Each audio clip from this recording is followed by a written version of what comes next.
হাজার হাজার মানুষ, প্যান্ডেলে জায়গা নেই, বাহিরে অনেক মানুষ, একদম উপচে পড়া ঢেউ। এই পর্যন্ত এই মাহফিলে প্রায় ৬-৭ বার আমি আসছি। ছেলেগুলো প্রতি বছরই আমাকে চায়। আবার কিছু লোকও আছে যে তাহিরের প্রতি বছর আনার কি দরকার।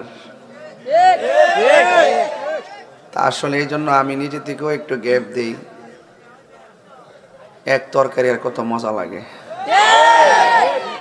এই জন্য এখন নিয়ত করছি ইনশাল্লাহ আবার 4 বছর পরে আসব। আপনারা যেন সবাই অনলাইন, আপনারা যেন নতুন নতুন মুখ আনতে পারেন।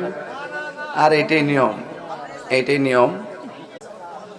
হাজার হাজার মানুষ, প্যান্ডেলে জায়গা নেই, বাহিরে অনেক মানুষ।